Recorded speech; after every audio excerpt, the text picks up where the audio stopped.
Welcome to the first Catch-Ups conference. I'm Kushal Shrivastava. And I'm Gautam Agarwal, and we both are the moderators for today's panel. The agenda for today's session is to learn about the impacts of COVID-19 pandemic in various sectors. We are joined by experts in the fields of education, Dr. Sunita Mathur, in oil, Mr. Arpit Tapadiya, and banking, Mr. Sharad Gupta. So Gautam, how's university going on? University? Oh, it's closed these days. I'm doing online classes and I'm working from home. Oh, that's right. The pandemic has forced this sector to adopt new methods of education. Speaking about education, we have Dr. Sunita Mathur, who is an assistant professor in accounting and finance at Hereford University's Dubai campus. Dr. Sunita Mathur holds a PhD in IFRS besides having a master's degree in commerce and an MBA. I've also heard that she is also a member of the CPA Australia. She has a broad range of experience of more than 20 years in the field of higher education teaching in Canada and UAE. Dr. Sunita's primary research interest lies in IFRS harmonization and convergence in emerging economies, small and medium entrepreneurship, and corporate governance. We'd now like to invite Dr. Sunita Mathur.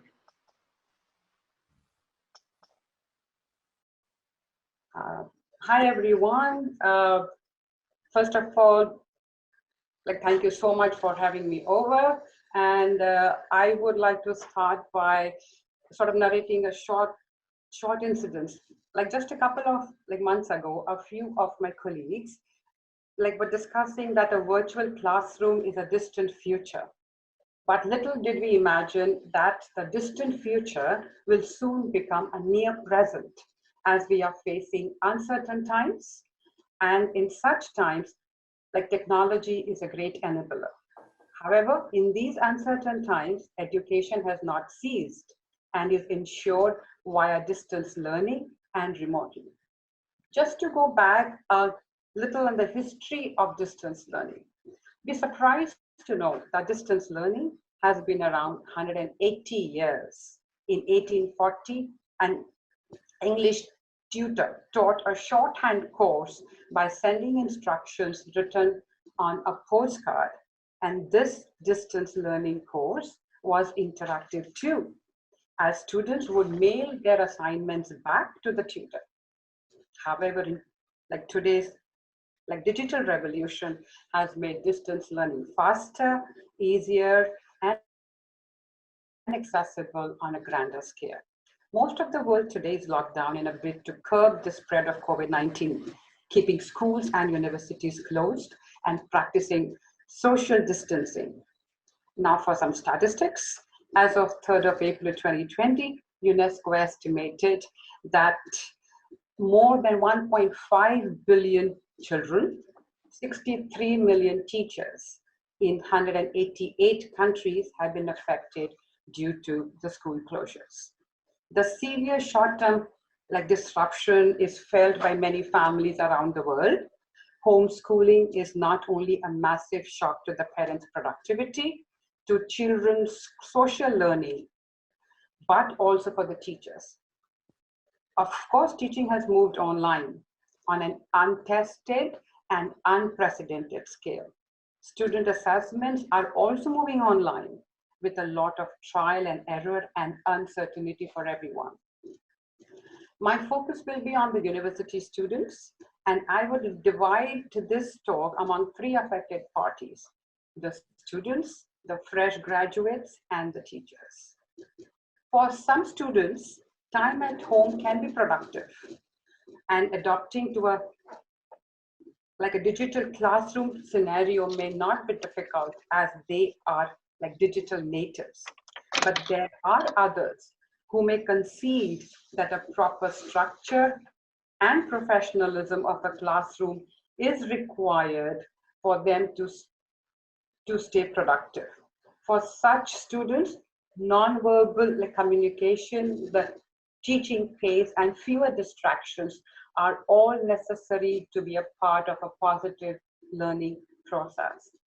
These students prefer to complete all their assignments in the university library as it provides them with the right kind of atmosphere and environment that they are looking for. And home for them is a place to relax and unwind and to be with their families. However, In order to successfully navigate through this unprecedented disruption, students will have to learn to be imaginative, curious, resilient, and responsible. This may teach students life lessons of self-managing their learning, prioritizing their time, and channelizing their energies in the right direction. Many universities and colleges are replacing traditional exam with online assessment tools. Students are evaluated on critical thinking and their ability to link and draw parallels and to analyze concepts, thus changing the style of exam papers and the evaluation techniques. As this is a new area for both teachers and students, such assessments will likely have larger measurement errors than usual. Now for the fresh graduates, the career of this university graduates may be severely affected by the COVID-19 pandemic. As they've already experienced major teaching interruptions in the final part of their studies, they also experience major interruptions in their assessment methods. And not to forget that they are likely to graduate at the beginning of a major global recession. Evidence suggests that poor market conditions at entry level cause employees to accept lower paid jobs, and which can have a permanent effect on their careers. Now, from the teacher's perspective, someone like me, remote teaching is a challenge for senior teaching staff as they are not tech savvy. We had to undergo rigorous training in a short span of time and try to answer student questions of which we ourselves are so unsure of. Whilst learning new platforms, we had to maintain the continuity of teaching and learning.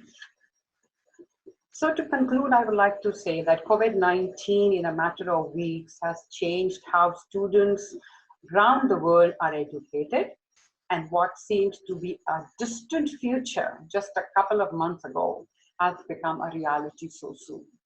These changes give us a glimpse at how education could change for the better in the long term. With 5G technology becoming more prevalent in countries like China, Japan, US, we will see learners and solution providers truly embracing the learning anywhere, anytime concept. Traditional in-person classroom learning will be complemented with new learning modalities, from live broadcast to virtual reality experiences. Thus, learning could become a habit, which teachers like us would be very happy for. That is integrated in our daily routine, a true lifestyle. Thank you. Well, that was a very enlightening speech and very informative. Now we have a few questions from audience members as well who would want to know. The first question, as you mentioned in your speech, exams are moving online. So how do schools ensure the integrity of that, and how are the results, and how do the universities see the students are appreciated for their efforts, and how is the integrity tested? How do we maintain the integrity? At this point in time, I can talk about my university. Now, because we are a global university in the sense that we have campuses in Edinburgh, in Malaysia, and in Dubai, and our students write the same exam in all the three campuses. So we have moved on to online exams. Now, online exams, the students will have a window of 24 hours. The same exam will be written everywhere. That means in all the three campuses. And the assessment part will be a little different. All the papers have to be submitted via like sort of plagiarism tool app, which will show us that no two students are writing the same answer, or there's no copying around or copy pasting around. So that is what we have adopted for now. And I have heard that other universities, like in Dubai, are doing the same. Though the government has opened up now that the exams can be written in the universities and in the schools and the colleges. But because we are a global university, we still have to follow what Edinburgh is doing and what Malaysia is doing. Well, and how are universities and educational institutions planning on ensuring that students don't miss out on extracurricular activities while maintaining social distancing? Now, this is a tough one here because what I have, see, all this has happened so soon and so fast in a short span of time. But what I have already heard is other universities, they are already organizing online sessions of yoga, of meditation, Zumba classes, and other activities. So my focus is basically on university students. I'm sure the schools are doing something different, but this is already happening. It's already prevailing. Thank you, Sunita Mathur, for your lovely talk. We now move on to an industry which is one of the major sources of revenue in the UAE, the oil industry. In fact, its importance can be highlighted by the alias that it has received, the black gold. We have Mr. Arpit Tapadiya, who is here to tell us more about the impact of the COVID-19 pandemic on the oil sector. Mr. Arpit is a management professional with over 12 years of experience in industries such as oil and gas, renewables, manufacturing, etc. Mr. Arpit has worked in strategy, business assurance, management consultant, corporate planning, project management, operations and maintenance roles so far with companies such as BPHC, ITC, and Encron. He is currently working on strategy and business assurance and advising managing director of Petrofac. He did his MBA from IIM Bangalore and engineering from NIT Trichy. We'd now like to invite Mr. Arpit to the discussion. Thank you, everyone. Hope you are able to hear me. Yes, I can hear you. Yeah. So very good evening, and that was an entire enlightening talk by Dr. Sunita here. And thank you, everyone, for inviting me here. So if I just say, means okay, it's a pandemic, and when you talk about oil and gas sector, it has been hit doubly by not only COVID but also the price war between Russia and Saudi. So if you talk about the oil and gas industry, the value chain, there are two components of the value chain. When we talk about the COVID impact, then there are the companies who are producing oil, which we call it IOCs and NOCs, international oil companies and national oil companies, which are producing oils all across the world. And you have the names, big names such as BP, Exxon, Shell, Eni, and the likes. These companies have been hit hard by the oil price. COVID-19 has impacted the supply chain and the existing projects and operations. There are two aspects to it. First is the exploration of the oil. The exploration of the oil depends on how much is the price you are able to sell the final product. That is all on the running fields, where all the fields where we are producing oils, if they have to keep it up and running, you have to generate the revenue. The revenue is directly dependent on how much price you're able to sell. Because of the COVID-19, your overall global demand of oil has decreased substantially because of the restrictions put in by various countries as a precautionary measure. People are not allowed to go out. Your global supply, global demand has come down significantly. At the same time, Russia and Saudi have not agreed to decrease their production. So means we are in a situation where we are having oversupply of the oil where the demand is falling on. So this has led to decrease in oil prices substantially. When we talk about some numbers, means it was at around $53 in February end. And when we talk about today, it's come down to 20, 25 in the range. Analysts are saying that, okay, it can go down further. They are eyeing some analysts of the projections that, okay, it can go into $10 to $15 range in a couple of months of time until OPEC and Russia reaches a particular deal so that they can cut short the supply. When you have the demand and supply in line, you will have some good price. So what happens when the prices are low? The prices are low, so it impacts the existing fields, existing oil and gas production. you are able to sell the same product, same crude oil which you are exploring at a reduced price. Sometimes for some fields, it is much below than the cost of production, which gives them the losses. So nobody wants to do or sell at any particular loss, especially US, which was increasing its exploration and production activity for shale oil and gas, is big. The exploration is becoming unsustainable because the price range of 20 or 30 odd dollars per barrel is not sustainable for these. So this is the impact on the existing field. Second, when we when we talk about the new projects or the development activity which these major oil and gas companies take, they are not able to do the projects, big projects. They were planning for some big projects, and we talk about the global oil and gas scenario. It was pretty decent when we talk about in December 2019, when the prices were around $60 or $65 per barrel. But now since the price have reduced, the companies are facing short of cash.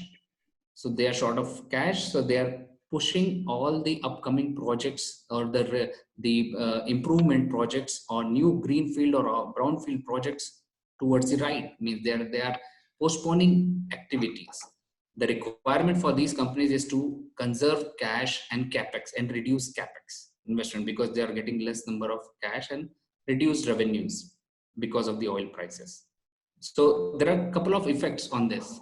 The oil and gas industry, apart from the international oil and gas companies which are producing oils, are also driven by the oil and gas service provider, such as the company I'm currently working on, Epitope. It's an oil and gas service providers.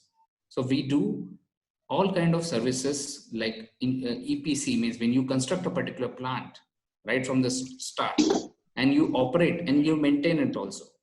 So because of such the low prices and COVID, the projects which we were getting awarded is shifting towards the right. The the oil and gas service providers are struggling in a day more than the IOCs and NOCs, because the projects they are expecting or they were working on are shifting towards the right. And they are finding very hard to keep up the business operations and business continuity measures because of the cash constraints, working capital constraints, and increased cost.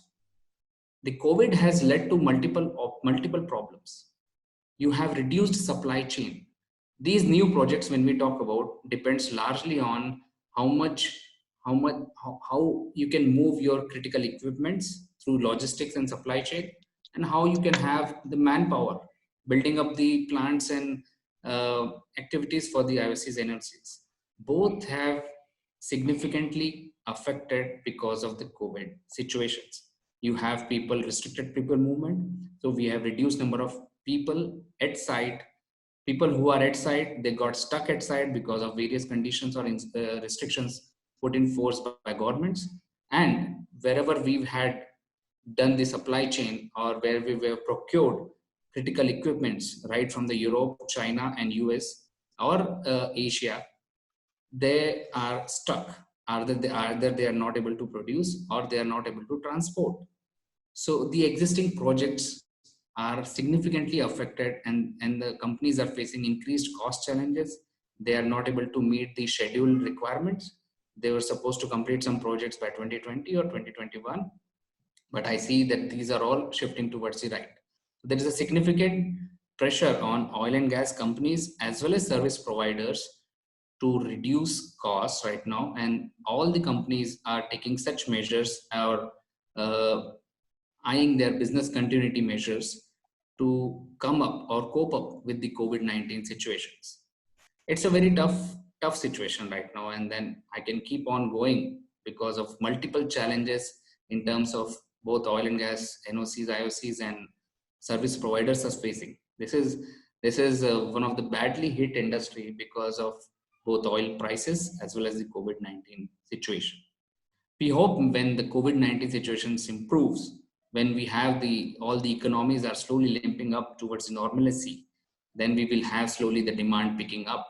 And if at all the agreement has been reached, so we will see a suitable oil price stabilizing to a pretty normal level. We don't know what that normal level yet. It could be around $30, it could be around $50, depending on the situation, which companies cannot predict as of now.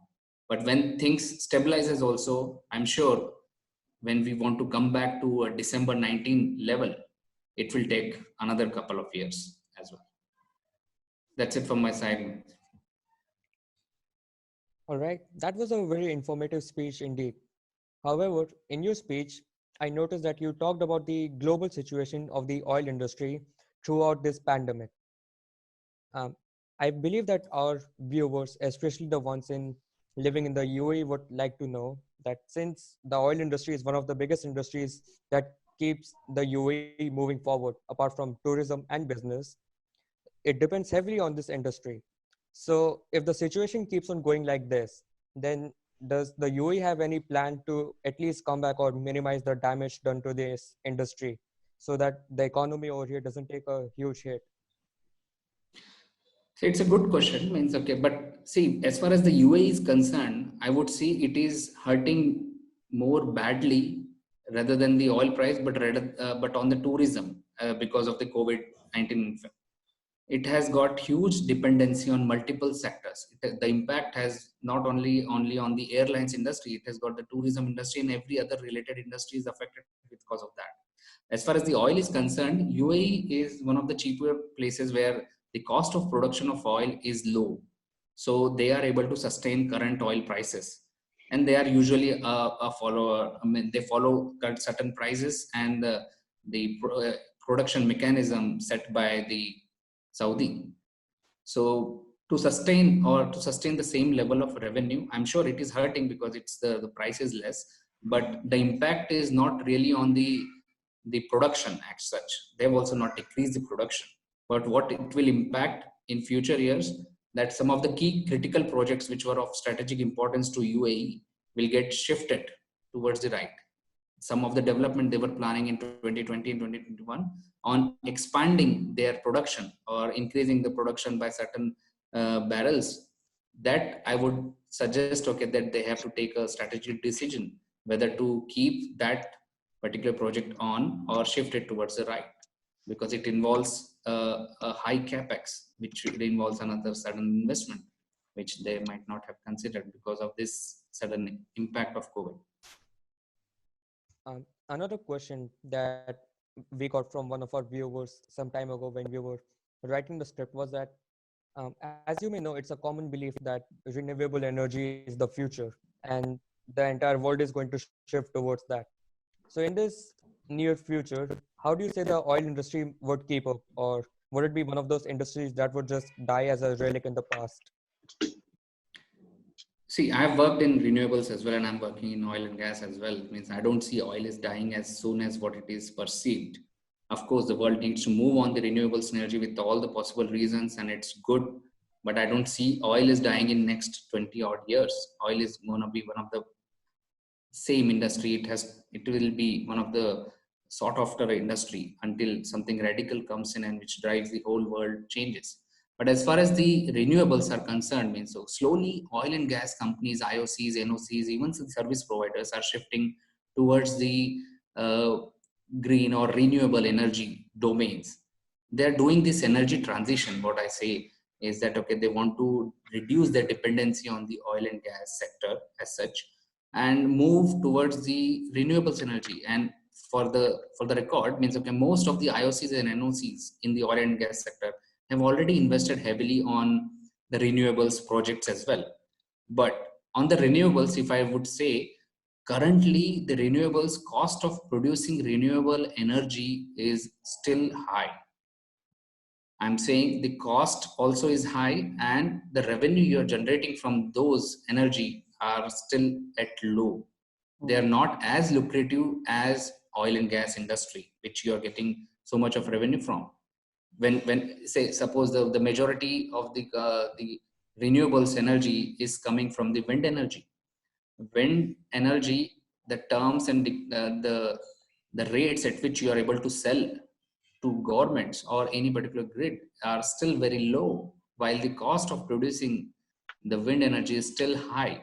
So it totally depends on which geography you are going for the renewable energy and where are you tapping. It's not very, double digit margin business where you can expect, and you can expect rapid movement towards or rapid shift from oil and gas to renewables. But slowly people are anyway taking futuristic steps, and they are moving slowly towards the energy transition. All right, thank you very much. Is there anything else any of the other speakers would like to ask? Yeah, I have a question for Arpit. This is Sharad. Arpit, any views on how do you guys, or how the industry is viewing this meeting between OPEC plus and US on determining the next course of action as far as the production is concerned?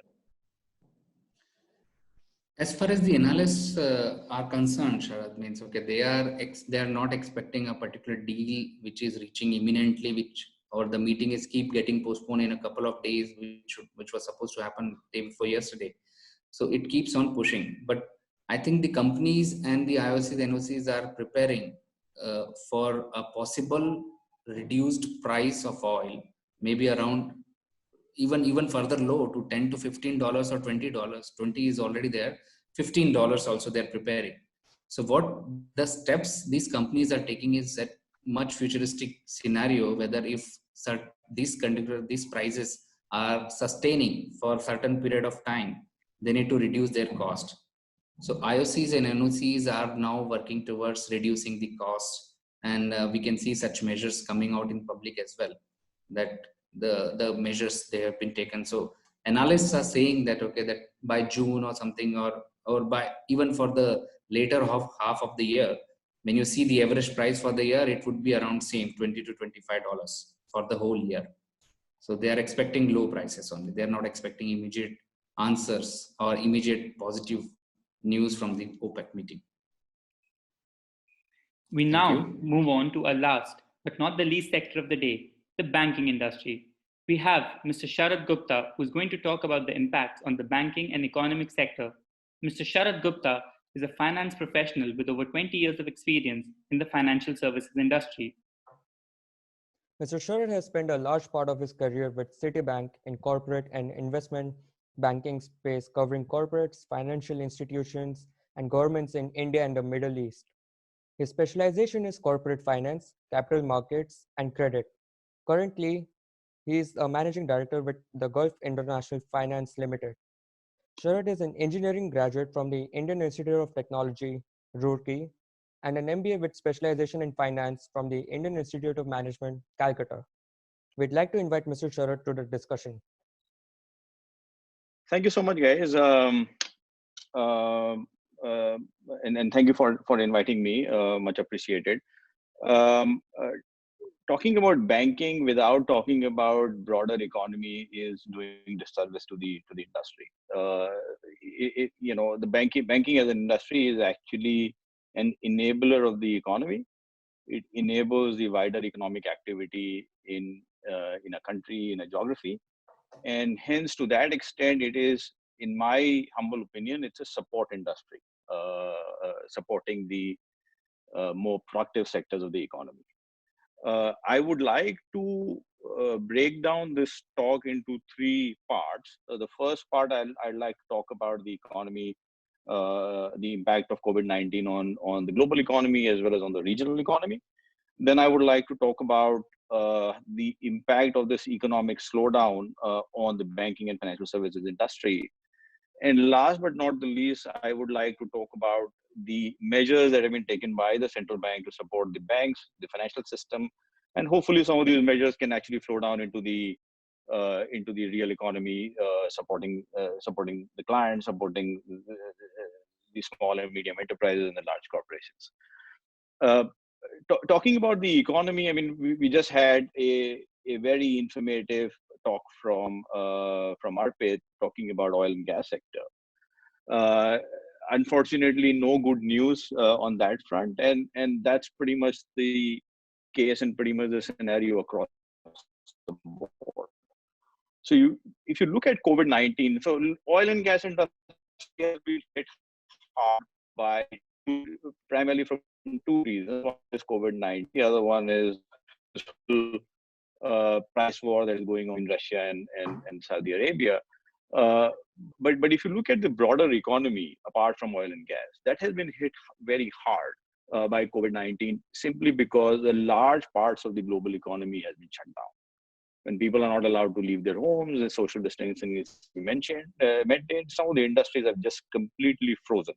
Industries like travel and tourism, industries like auto, industries like airlines, industries like transportation is completely shut down. There are other industries like retail, uh, which is getting seriously impacted because no malls are open, people are not going out. And no sector of the economy today, barring perhaps healthcare, is immune to this, and technology services is immune to this slowdown.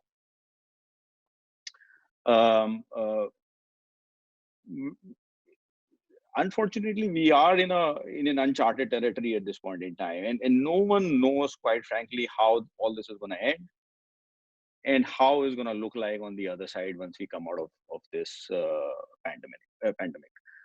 So the consumer behavior, the behavior of corporations, the behavior of governments will determine how the economic activity picks up once this pandemic is subsided. Uh, at least at this point in time, from all the indicators that we are seeing, we do not see any V-shaped recovery as some of the analysts are predicting once this pandemic is over. In my humble view, I think the way the world operates, the way the economies operate, the way people operate, the way they think, the way they spend, is going to change fundamentally because of the shock that the people have received. Uh, I was reading about this talk, this interview from Janet Yellen, the previous Federal Reserve governor, and she mentioned that the U.S. economy is expected to shrink by 30% in the second quarter of 2020. Now, that is something that the world hasn't witnessed since 1930s in the Great Depression. So none of us who are professionals in the industry or consumers or business executives across the board have seen anything like that before. So how is it going to pan out is something that is to be seen. But one thing is for sure, that the world is not going to be the same again. How this whole slowdown in the economy has impacted the banking system is not difficult to fathom.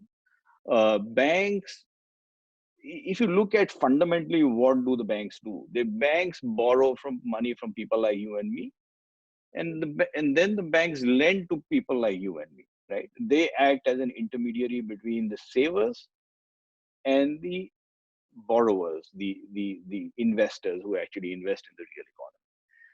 Now, so the banks, if you look at the bank's balance sheet, on their liability side, they have these deposits from, again, depositors like you and me, from corporations, from capital markets, equity, and then they have, on their asset side, they have loans and advances that they're given to consumers like you and me for buying a cars and mortgages and personal loans, and companies for running their businesses. On the liability side of the balance sheet, the banks are likely to get hit hard, simply because as companies start to, the economic activity slows down, and as companies start to deplete their resources just to stay afloat, or as consumers start to deplete their resources just to stay afloat and manage their day-to-day expenses, they are likely to draw down on their savings that they have with the banks. So to that extent, the deposits in the banking system are likely to decrease over a period of time, and depending upon how long this pandemic lasts, this thing can be fairly extended. On the asset side of the balance sheet, where you have these loans given to consumers and to the corporations, they are expected to. So the two things are expected to happen. One is the consumers and the banks and the companies are not expected to repay those loans as and when they were due, because there is no cash flows that these companies are having, and if the companies are not generating any cash flows, how are they going to repay the creditors, which is the banks? So there will be a request for reschedulement extending, restructuring that the banks are likely to see, which basically means the cash that they were expecting from rundown of some of these loans going forward is not going to come back. And the other problem that the banks are going to see is that there will be a spike in the non-performing assets of the banks. By non-performing assets, what I mean is the loans that have gone bad and unlikely to be collected. A lot of consumers, a lot of people have lost their jobs. It's unlikely that they will be able to manage their liabilities. A lot of companies, particularly in the travel, tourism sector, in the airline sector, in the retail sector, in entertainment, are likely to hit very, very hard. And a lot of these companies will eventually either consolidate or go under, and which is likely to have an impact on the credit quality of some of these assets that the banks hold. And last but not the least, some of the larger corporations which have got a strong balance sheet and have got a strong shareholders and strong backing, they are likely to draw down on some of the facilities from the bank, some of the committed facilities, but undrawn, because everybody wants to maintain liquidity. Every large corporations, governments, financial institutions would like to maintain liquidity, and hence they are likely to draw down on their committed but undrawn facilities, which basically means that will drain out liquidity from the banking system. So the banks are expected to get hit, quite frankly, both on the liability side of the balance sheet as well as on the asset side of the balance sheet. From a pure P&L perspective, as interest rates go low, and I'll talk about that in a little more detail in our third section. As interest rates go low, the net interest margin that the banks earn tends to compress, which means the earnings of the banks would go low. So the banks are likely to get hit on both the asset as well as on the liability side of the balance sheet. Now, coming to the P&L of the banks, so the profit and loss statement, in accounting terms, with the interest rates coming down, the banks are expected to make a lot less money on the CASA balances, as they're called, the money which lies in current accounts, which people like you and me open in the banks, and then there's some money lying in there, and on an aggregate basis that forms a large part of the bank's funding. Because the rates are going down and the balance are expected to reduce, we expect the banks to have lower earnings on the CASA balances. We also expect the banks to have a lower net interest margins, because as the rates go down, typically NIM, the net interest margin that the banks charge to their corporate customers, typically tend to compress, which means lower earnings for the banks. And last but not the least, with the economic activity reducing, the banks are going to be extremely cautious in extending new loans. And hence, to that extent, how do they make money if they don't give loans? Because that's the primary business. So to that extent, the bank's earnings are expected to get hit. So as I was saying, the scenario for banks is not looking very encouraging for the next few quarters. I would argue actually it's not looking very encouraging for the next couple of years, if not more, because economic activity takes a lot of time to restart, and my firm view is that we will inherit a much different world once we come out of this pandemic, and how the financial services industry will have to adapt to that new world order, that is to be seen. The last point that I wanted to make and wanted to talk about was the action taken by the central banks and the governments to support the financial system, which in turn is expected to support the real economy, because the role of the financial system is to make sure that the real economy continues to run and operate effectively. So the central banks have taken unprecedented measures at the start of this pandemic. US, whether it involves cutting rates to zero or getting engaged in large amounts of quantitative easing. So basically, without getting into too much of technical details, central banks and the governments are effectively flooding the system with liquidity. Mm-hmm. The is temporarily solve the problem or postpone the problem for now, and we can tackle the real problems that the economy and the financial system is facing once we are in a slightly more stable environment. The problem is that central banks do not have too many tools in their toolkit because the rates are already close to zero. I mean, at the start of the year, $10 trillion of bonds were yielding negative yields. So which means basically, a large part of the, whether it is Japan, whether it is Germany or France, or a large part of the global economies are anyway issuing debt at zero or negative rates. US increased rates in 2018, but they reduced in 2019. Now they're also back to zero. So there's limited that the central banks can do at this point in time. But what they're trying to do is to flood the system with liquidity to ensure that there is some financial stability. But the governments have a very active role to play, and the governments are trying to do that. And some of the governments have. US has talked about a $2 trillion stimulus, way larger than what we saw in the last financial crisis in 2008. Japan is talking about a $1 trillion stimulus, which is almost 20% of the GDP. Even a hugely conservative government like Germany is talking about economic stimulus and economic support. The problem is the developing world, the governments have very limited flexibility and very limited resources to be able to support their economies by fiscal expansion. So quite frankly, we are all in uncharted territories right now. I think the focus of the governments across the world right now is in containing the pandemic, making sure that the people are safe and healthy, and then tackle about and think about the economic problems later. But they will have to very soon face this challenge in the not too distant future. So unfortunately, no good news. But yeah, I mean, these are the times which we all sort of they go in the history books, and once we are done with this, I'm sure we'll have a lot more memories to talk about when we are much older. So that was a very informative speech. I learned a lot about it. You mentioned a lot of people are facing unemployment, and so that will probably lead in a lot of short-term loans increasing. Like a lot of people will be coming to the banks for a short-term loan, and the number of loans will be increasing. So are banks prepared to meet those new loan requirements, like the hike in the loans people will be asking? So unfortunately,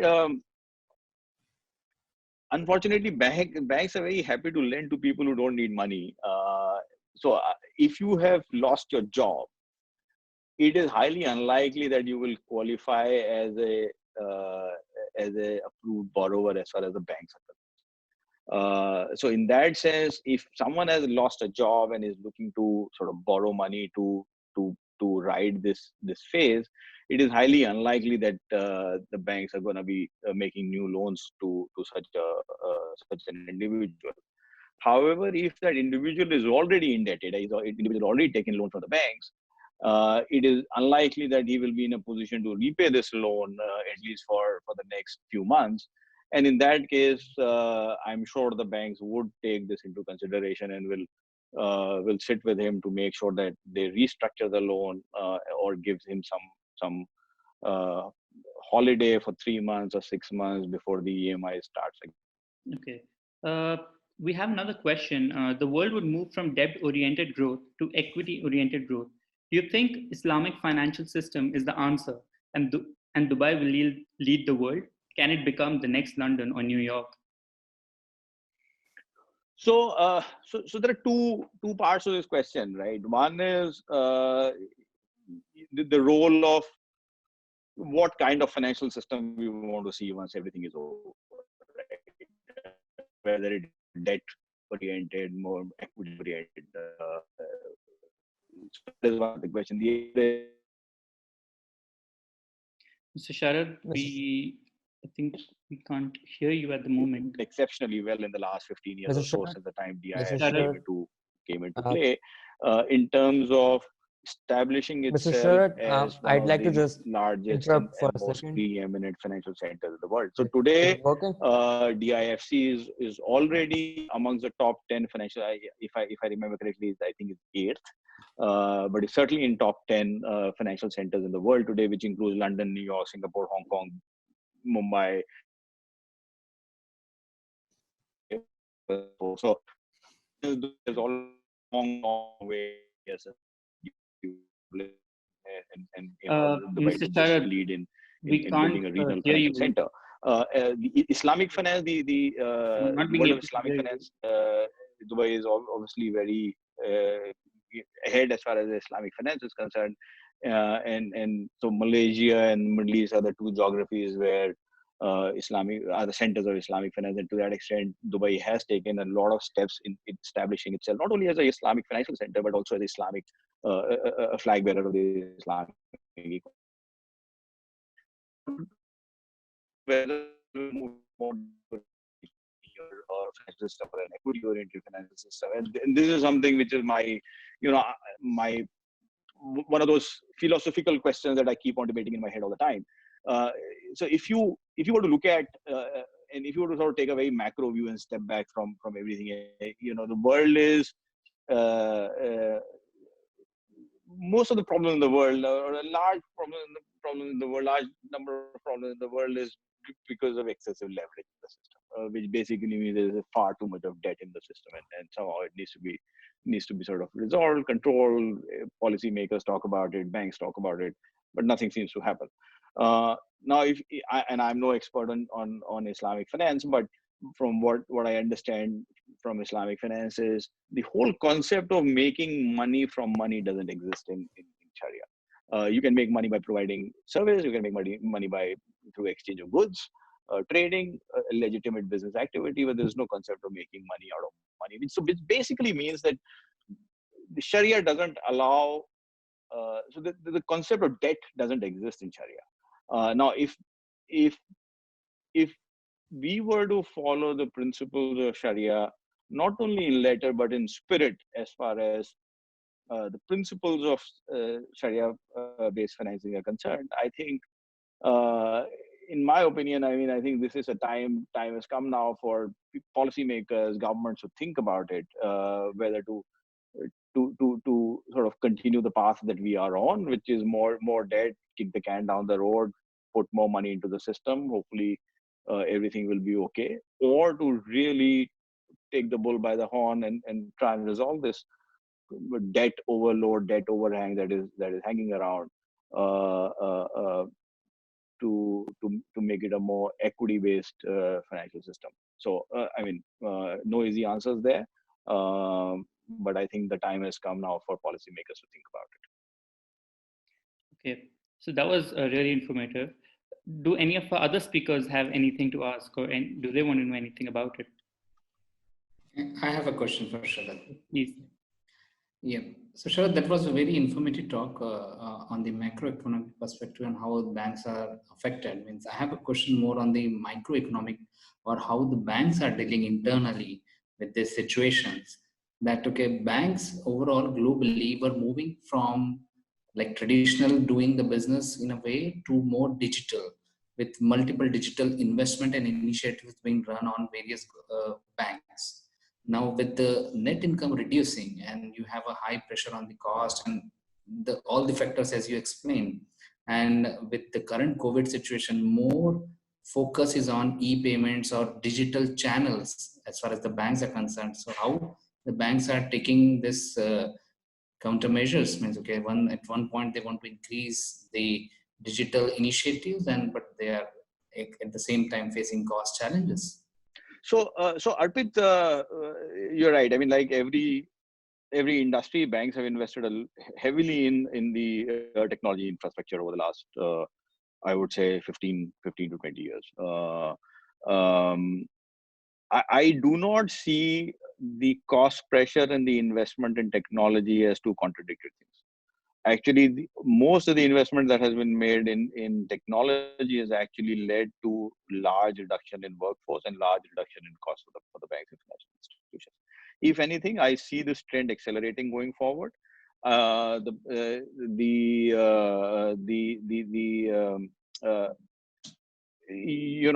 I mean, I'm much older than some of the other panelists here, but I don't think our two moderators would have actually ever been to a bank branch in their entire life. All that they know is how to do banking on the phone or on internet.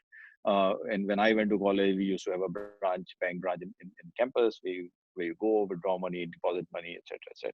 So the requirement for banks branches will go down, and it is already going down. The requirement, I mean, there are branches now that has come up, and we can see them in the UAE. UAE has been at the forefront of some of these technological innovations, where you see how do I define it? People less branches or manager less branches. So you go there and you just talk to machines and you do all your transactions through machines. And if you need to talk to a branch manager or branch officer or a person on the other side, there is a camera, and then you can sort of talk to the person who could be sitting, for all you know, in India. So I mean, I don't see these two things contradictory. If anything, it will lead to reduction in manpower. It will lead to more AI, more data mining, more analytics coming into play as far as the credit making decisions are concerned. And the investment in technology will continue to happen, whether it is outsourcing, whether it is digital channels, whether it is digital KYC, digital account opening. I just don't see that stopping or decelerating at all. All right. Are there any other questions on the floor? Do any of the other speakers want to ask anything? We will. So that was a very informative talk, Mr. Sharad. Thanks a lot for that. We'd now like to move on to a general question where all the speakers can pitch in what they think. Every cloud has a silver lining. Is there any about this pandemic? What remarkable changes you envision when the world comes out of this pandemic? Just 1 or 2 points each. Let's start with Dr. Sunita Mathur.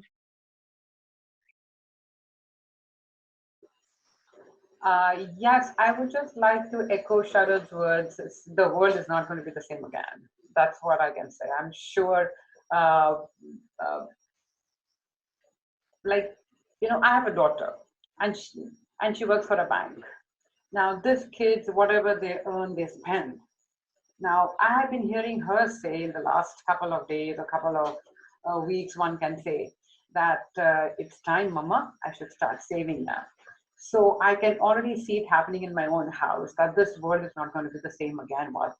What this kids, in fact, the next generation is going to face is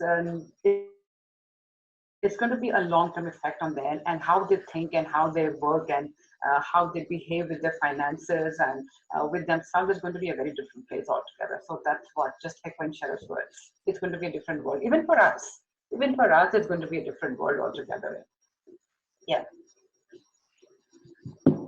All right, we move on to Mr. Arpit Tapadiya for with the same question.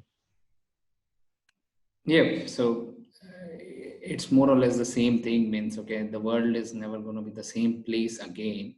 But I see some positives as well coming out of from this particular pandemic. Means, okay, the world, I feel, personally, this is my opinion, that okay, the world will be much more positive than it was before.